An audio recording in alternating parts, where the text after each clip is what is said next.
Whatever you might think about fox hunting, upper-class plonkers in hunting pink, or stalwart defenders of a vanishing way of life, you can guess where my money goes. Whatever you might think, you have to remember that for most of our history, the vast majority of us simply couldn't afford to be too squeamish about precisely how we put meat on the table. You see, the English countryside was full of all sorts of edible goodies. But those same upper-class plonkers made it a criminal offence for us to go out there and bring home the bacon. One way and another, hunting's often reflected the social hierarchy. The rich man in his castle with his matched perdies and meticulously bred gun dogs, or the poor man at his gate with his nets and his ferrets. You see, hunting's always been about property, about ownership, about one man's right to the land and anything wandering across it, and the forcible exclusion of anyone challenging that right, whether it was a landless labourer out to feed his family or an ethereal parson feeding his eccentricities.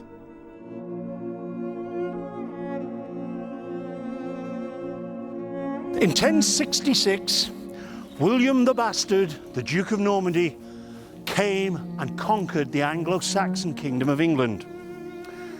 When he'd done that, William the Conqueror then owned the whole country. It was his personal property. And as soon as he'd divvied the country up amongst his followers, he then kept back huge areas of hunting forest. The New Forest here in Hampshire was one of them. The reason he did that was the Normans were hugely fond of hunting. As far as they were concerned, it was the next best thing to going off and slaughtering the indigenous populations of newly conquered countries, was to go off and slaughter the game in those countries. And it kept the larder full and kept you nice and fit for warfare, which was what it was all about for them. The Normans were capable of a brutality that'd shock a Serbian militiaman, but they didn't destroy churches and burn villages to create the New Forest. That's a myth. What they did do was bring in such ferociously harsh forest laws that Hampshire folk were forced to become vegetarians and live on a diet of soya sausages and aduki beans. Now, only joking. Most people got the message. Royal game was right off the menu. Mind you, watching a royal hunt in full pursuit of its quarry must have been one of the most spectacular sights of the Middle Ages. Baying hounds and blaring horns, leaving you in no doubt that these were the boys in charge of this particular playground. The problem was that not all of the peasants were downtrodden. You see, to them, a deer wasn't just a venison sarnie on legs. Taking it was a small, satisfying symbol of resistance.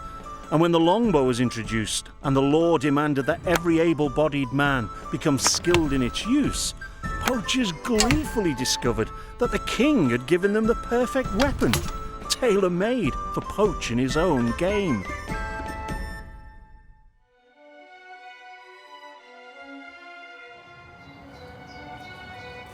It wasn't long before the people of the New Forest taught themselves a little rhyme, a little incantation to protect themselves from the forest law.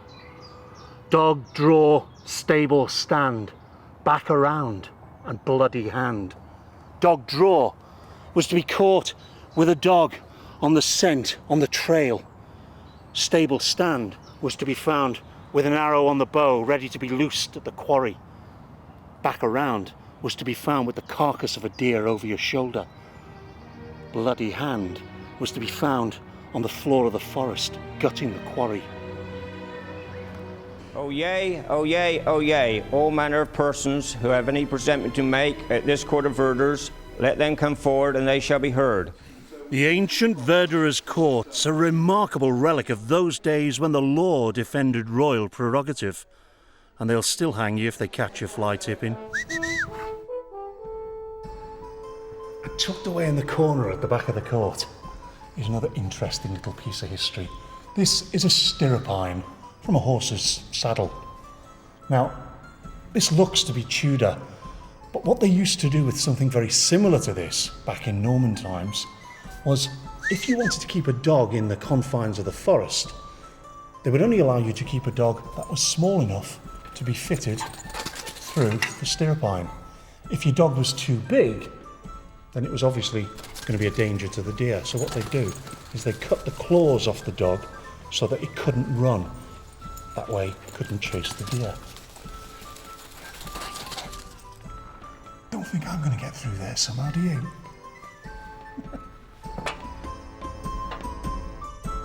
If poaching deer back in the 1100s could be a distinctly dangerous occupation, hunting it legitimately could be every bit as dodgy.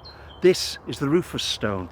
Now, Rufus was the nickname given to the son of William the Conqueror, King William II, and this records that he was slain very close to this spot in a hunting accident.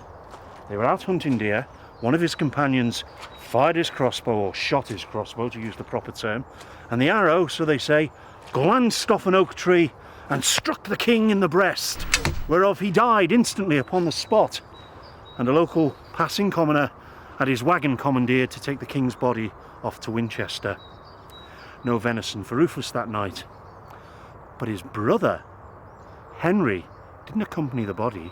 Oh no, he shot off to Winchester post-haste, bloody spur and loose rein, not to prepare the grave for his brother, but to seize the treasury and have himself acclaimed king. That's why I don't think it was a hunting accident.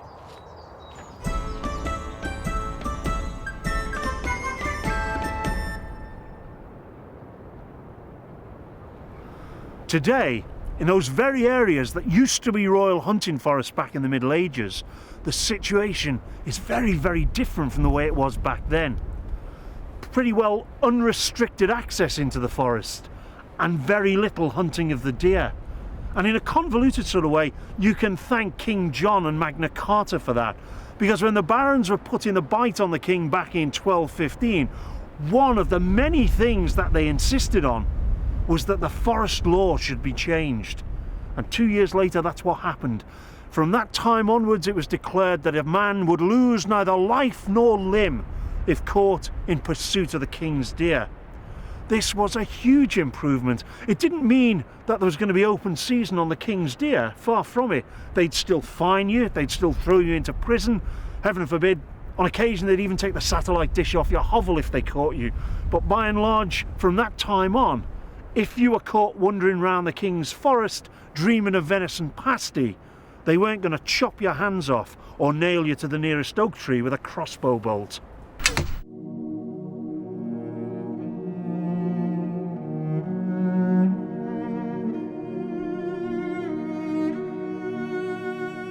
You had the poaching gangs which actually did it as a business, and I mean it wasn't rare for 100 to be killed a year by a single person, and some of the gangs claim to have killed up to 800.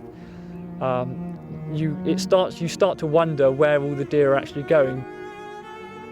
The forest communities were very lawless, and as such they took as much as they could. I mean, they were poaching, they were timber stealing, and they were partaking in smuggling, and whatever they could lay their hands on basically they took as theirs. Even a lot of the forest villages are made up of encroached land that was stolen out of the forest. So that sort of gives you a good idea of how things were going. All my families lived here. I mean, it's part of the history. I mean, I just love the place basically, and I expect if I went back and I looked at some of my older family members, I mean, they all took rabbits and things like that, and go back further, I'm sure they poached, but I'm sure they loved the forest despite the fact they were taking the deer and stealing the timber.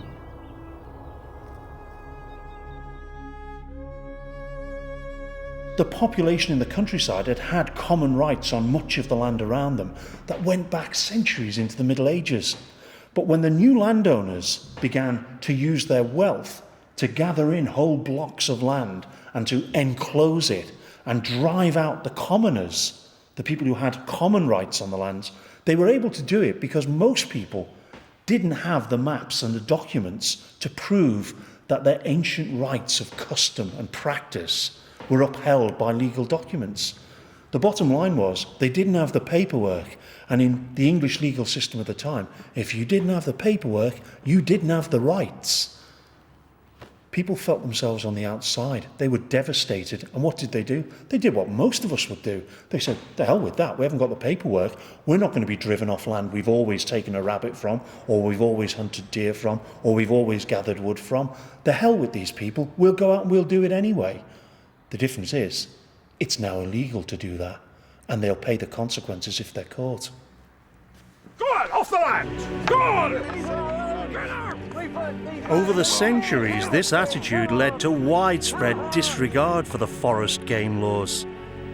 After the execution of Charles I, the new republic had swept away most of them as ancient royal tyrannies. But when Charles II got his dad's throne back, he introduced new game laws to try and turn back the clock. Here in the old county of Southampton, modern-day Hampshire, the Bishop of Winchester, a man of warm and choleric disposition, decided that it was time that the status quo was reinstated. He began to close down the boundaries around Waltham Chase. Now, the people who lived around that area, the borderers, they were distinctly and deeply unhappy about this.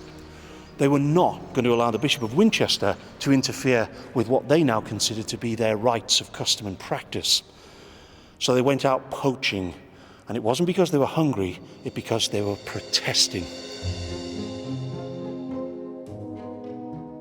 Throughout 1721, gangs of poachers deliberately worked their way through His Grace's deer. And when one of his gamekeepers raised an objection, they beat him up and then shot him. It ended up with 4 of them being arrested and 2 of them brought here to Winchester Castle to the Quarter Assize. They'd shot and wounded a gamekeeper, and for that crime they were sentenced to 1 year imprisonment. The imprisonment of those 2 protesters led the people of Waltham Chase to make what amounted to a declaration of war on the Bishop of Winchester. They gathered in gangs. They'd black up their faces with burnt cork or soot, wear black gloves, and these guys would then go out onto the chase to take deer. It was the beginning of the Black Poaching War. The government crushed the Waltham men by passing the Black Act. It put 50 new capital offences on the statute book and allowed the Privy Council to dispense with trial by jury. It was as if Magna Carta had never happened. Once again, poaching was a hanging offence. For most of us, our idea of a Victorian poacher's a local yokel in a rabbit skin cap, carefully setting snares so as to bag a bunny for his brood back in some tumble-down cottage. Either that or we imagine some medieval serf walking by night across a moonlit heath, taking his ferrets and his nets to try and half-inch a few of his lord's plump conies.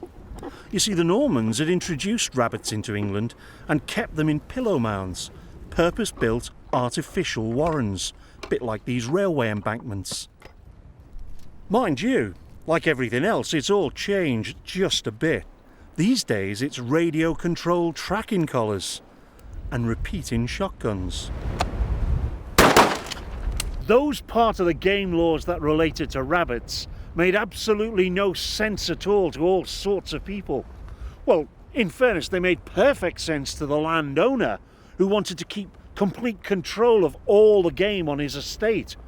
But to his tenant farmers or the tenant farmers around his estate, they made no sense at all. The rabbits, unchecked, laid waste to the crops in the field. They were all for letting country people exercise their traditional right of going out and taking rabbits for the pot. That would have solved the problem. But they weren't allowed to. The game laws meant that this sort of activity in most parts of the country was completely illegal. But it wasn't the rabbit that would cause all the trouble. It was this half-wild, half-tame, half-witted little chap. No, you clot. I mean the pheasant. You see, before 1800, hitting a bird in full flight was a skill most sportsmen only dreamt of. All manner of technical improvements to the old flintlocks finally made the shooter's dreams come true. And so began the English sporting gentleman's long love affair with the pheasant. and where the gentry led, the poaching fraternity were delighted to follow.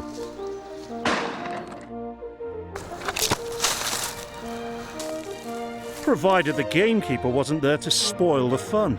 When capture could lead to transportation to Australia, it's no wonder poachers went gang-handed and fought back when cornered. So the problem now is how to protect your pheasants from the peasants. Well, the answer was quite simple. Every countryman was familiar with this little fella, the gin trap. Gin from the word engine, which is the word they used to describe any mechanical device. Well, it wasn't long before they thought it out that if this was effective against small animals, why not have something bigger to use against the poachers? And that's how we got from this to the Mantrap. And the man who owns this particular Mantrap is Major Gurney. So how did it come to you? Well, it's very interesting history. My great-grandfather was a very kindly old gentleman, and he thought it was a bit hard having these spikes. I wonder whether you can see these spikes here, Yeah. rather like a modern-day rat trap. So he did two things. First of all, he filed the spikes off so it didn't hurt quite so much, and you didn't get gangrene on Tuesday morning. But he also insisted, as a good Quaker and a very religious chap, as they all were, that they should listen for half an hour to an Old Testament Bible reading and then answer questions. And if they didn't get the questions right, they weren't let out. And so they had to pay attention. Nowadays, we're not allowed to use these, I'm glad to say. Do you sort of remember seeing them in the woods I yourself? remember seeing them in the woods, but of course then they were attached, as this one was, to a tree, just to remind people that it wasn't so long ago that they were utilised. And so I kept this one here just to show it to people who are trying to not pay me enough for my malting barley and other commercial travellers. On paper, a network of mantraps concealed in the undergrowth would charge poachers a high price for trespassing with criminal intent. But most poachers quickly worked out exactly where they were and went safely about their nefarious purpose. The records are awash with unwitting people crippled and maimed by these cruel and indiscriminate machines. Boys cutting walking sticks, drunks taking shortcuts home, and even in some cases, landowners who stumbled into them having forgotten where they'd had them placed. Oh dear, how sad. Never mind.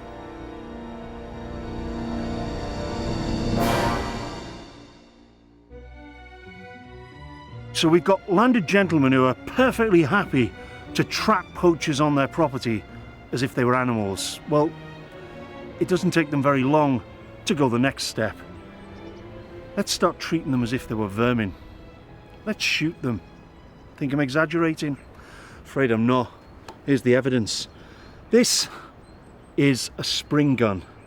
It's a miniature cannon. And it was nailed to trees on a man's property with a tripwire attached to it. These things were designed to at the very least maim and...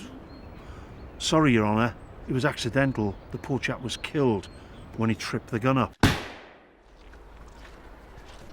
Now that other stubby, ugly little spring gun, fossilised inside the oak tree, well, that's one sort of spring gun. This is another, more beautiful to look at, but just as ugly in its purpose. The swivel went down into a post driven into the ground. Here's one we prepared earlier. The string, more carefully tied than this by the keeper, would be run out across the pathways and across rabbit runs or deer runs through the bracken and the undergrowth. Because it was on a swivel, you could run out half a dozen different lines in different directions to cover different approaches into the covert. When somebody walked into it, the trigger was pulled and the shot was discharged across the track. But you know what the really appalling thing is about these vicious little pieces? is that they were completely random in the way they dealt out death and injury.